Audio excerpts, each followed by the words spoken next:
ومن يضلل الله فما له من ولي من بعده وترى الظالمين لما رأوا العذاب يقولون هل إلى مرد من سبيل. Kimni Alloh yo'ldan ozdirsa, bas unga o'shandan keyin biror yo'l ko'rsatuvchi do'st yo'qdir. Unday zolimlarning qiyomat kuni azobni ko'rgan vaqtlarida yana dunyoga qaytishga biror yo'l bormikan deyayotganlarini ko'rarsiz. وتراهم يعرضون عليها خاشعين من الذل ينظرون من طرف خفي وقال الذين آمنوا إن الخاسرين الذين خسروا أنفسهم وأهليهم يوم القيامة ألا إن الظالمين في عذاب مقيم. Ularning xorlik tufayli kamtar va do'zaxga ko'z qiri bilan boqqan hollarida unga ko'ndalang qilinayotganini ko'rasiz.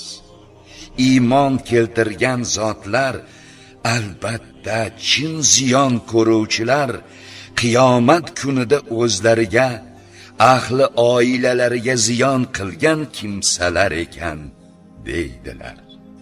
Ogoh bo'lingizki, o'ziga shirk bilan zulm qiluvchilar mangu azobdadirlar. وما كان لهم من أولياء ينصرونهم من دون الله ومن يضلل الله فما له من سبيل. Ularga Allohdan o'zga yordam beradigan hech qanday do'stlar bo'lmas. Kimni Alloh yo'ldan ozdirsa, hidoyatga burib qo'ymasa, bas, uning uchun biror to'g'ri yo'l yo'qdir. استجيبوا لربكم من قبل أن يأتي يوم لا مرد له من الله ما لكم من ملجأ يومئذ وما لكم من نكير.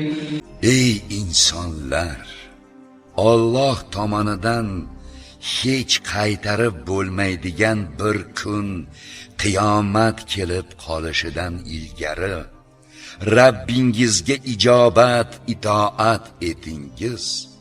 U kunda sizlar uchun panoh ham bo'lmas va sizlar uchun qilmishlaringizni inkor qilish imkoni ham bo'lmas. فإن أعرضوا فما أرسلناك عليهم حفيظا إن عليك إلا البلاغ وإنا إذا أذقنا الإنسان منا رحمة فرح بها وإن تصبهم سيئة بما قدمت أيديهم فإن الإنسان كفور. Ey Muhammad, agar mushriklar endi ham iymon keltirishdan yuz o'girsalar, bas, biz sizni ularning ustiga qo'riqchi qilib yuborganimiz yo'q.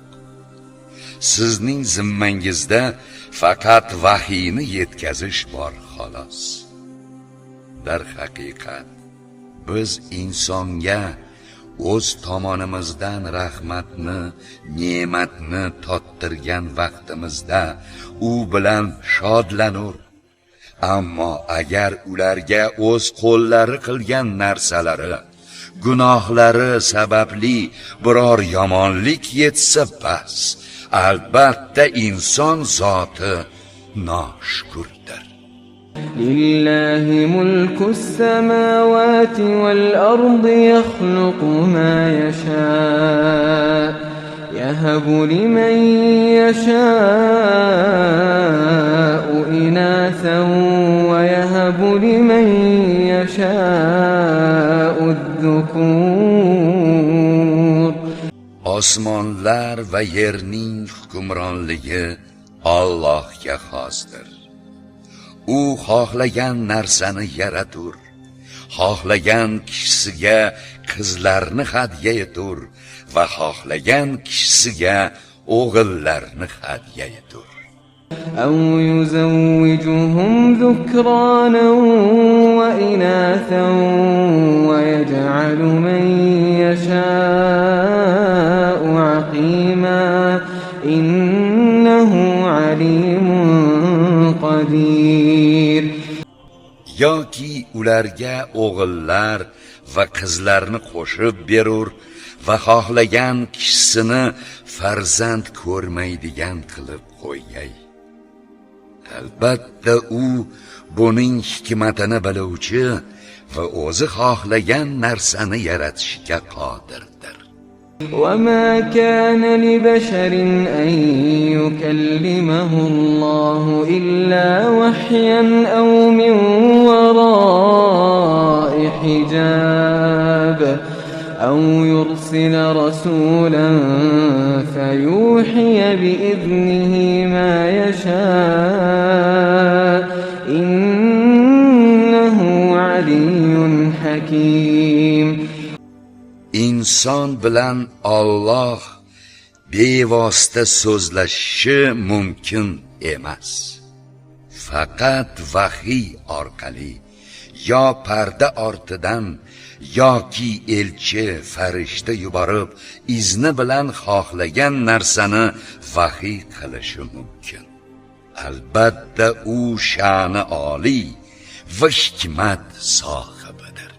وكذلك أوحينا إليك روحا من أمرنا ما كنت تدري ما الكتاب ولا الإيمان ولكن جعلناه نورا نهدي به من نشاء من عبادنا وإنك لتهدي إلى صراط مستقيم. Ey Muhammad, shunday qilib amrimiz bilan sizga ruhni, Qur'onni vahiy qildik. Siz bundan oldin na kitobni, Qur'onni va na iymonni mohiyatini biluvchi edingiz. Lekin biz uni, Qur'onni shunday nur qildikki, u bilan bandalarimizdan biz xohlagan kishilarni hidoyat qilurmiz. Albatta siz vahiy yordamida to'g'ri yo'lga boshlaysiz. صراط الله الذي له ما في السماوات وما في الأرض ألا إلى الله تصير الأمور.